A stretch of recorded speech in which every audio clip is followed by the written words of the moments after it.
Imagine só a cena. Um homem, de pé, enfrentando sozinho o poder de um império inteiro. É sobre isso que vamos conversar hoje. A gente vai mergulhar na história de um bispo que, quase sem a ajuda de ninguém, desafiou imperadores e acabou mudando o futuro de uma fé. E a pergunta que fica é essa, né? Como é que uma pessoa sozinha consegue bater de frente com um império? A vida de Atanásio é tipo um estudo de caso impressionante sobre essa luta de um indivíduo contra um poder que parecia esmagador.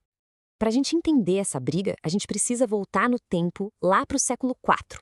A situação era tensa, um momento de muito conflito teológico, logo depois do famoso Concílio de Nicéia. A igreja estava literalmente pegando fogo.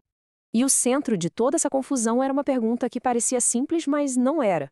De um lado, a crença de Nicéia, que dizia que o Filho é Deus de verdade, eterno como Pai, parte da Trindade. Do outro lado, a crença ariana, que defendia que o Filho era uma criatura, a primeira e mais perfeita, mas ainda assim criada pelo Pai. Pode parecer um detalhe, mas olha, essa diferença mudava tudo sobre a fé e estava rachando a igreja ao meio. E é bem no meio desse furacão que surge o nosso protagonista. No ano 328, o povo de Alexandria vai para a rua. Eles não queriam um líder escolhido pela elite, não. Eles tinham um nome na cabeça e começaram a gritar em uma só voz: Atanásio, bispo! Ele foi, literalmente, aclamado pela multidão. Só que, claro, essa popularidade toda atraiu inimigos bem poderosos. A partir do momento em que ele assumiu, Atanásio teve que encarar uma oposição fortíssima de rivais que viam nele um grande obstáculo. A coisa virou de verdade Atanásio contra o mundo. E a tática que usaram contra ele foi pesada. Uma campanha de difamação sem dó. As acusações eram chocantes, feitas para destruir a reputação dele. Sacrilégio, assassinato e até traição. O objetivo era bem claro: tirar Atanásio do poder de qualquer jeito. E para ter uma ideia do nível da coisa, olha só a acusação mais dramática que inventaram.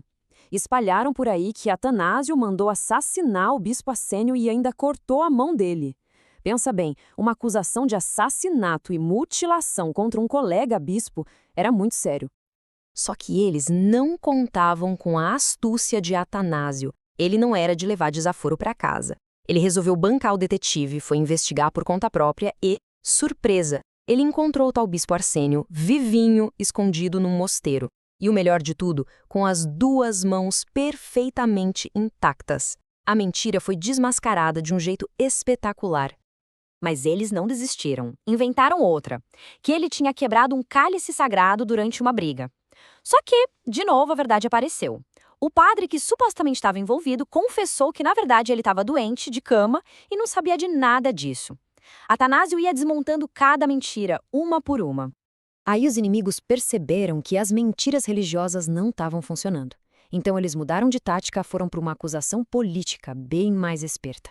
Acusaram Atanásio de tentar bloquear o envio de grãos para a capital, Constantinopla, basicamente de ameaçar a cidade de passar fome. E dessa vez o imperador Constantino acreditou. Foi esse o golpe que finalmente funcionou e levou Atanásio para o seu primeiro exílio. E a partir daí, a vida de Atanásio virou um ciclo sem fim de exílio e retorno. Ele passou décadas como um fugitivo, um patriarca que governava escondido, mas que nunca se calou. Essa linha do tempo dá uma ideia da loucura que era a vida dele. Em 335 está exilado lá em Tréveres. Mal volta para Alexandria em 337, em 339 já tem que fugir para Roma. Aí ele consegue voltar em 346, num retorno triunfal, mas logo depois, em 356, é exilado de novo, dessa vez para o deserto. Era uma vida de constante perseguição e instabilidade. Mas o curioso é que o exílio, em vez de enfraquecer Atanásio, parece que só aumentou a influência dele. Lá em Tréveres, ele apresentou os ideais dos monges para o Ocidente. E quando estava escondido no deserto, seus textos, suas cartas continuavam a fortalecer o povo dele em Alexandria. A influência dele só crescia. E tem uma história ótima que mostra bem essa sagacidade dele. Uma vez, ele estava sendo perseguido no rio Nilo e um barco da polícia se aproximou. Os guardas perguntaram: "Ei, vocês viram Atanásio por aí?" E ele, com a maior tranquilidade do mundo, respondeu: "Ele não está longe não. Se vocês remarem bem rápido, conseguem alcançar." E não é que os guardas aceleraram o barco e foram embora, deixando o próprio Atanásio para trás? Genial! No fim das contas, apesar de toda essa perseguição, de toda a força do império, as ideias de Atanásio acabaram vencendo. Vamos ver como ele conseguiu construir esse legado que dura até hoje.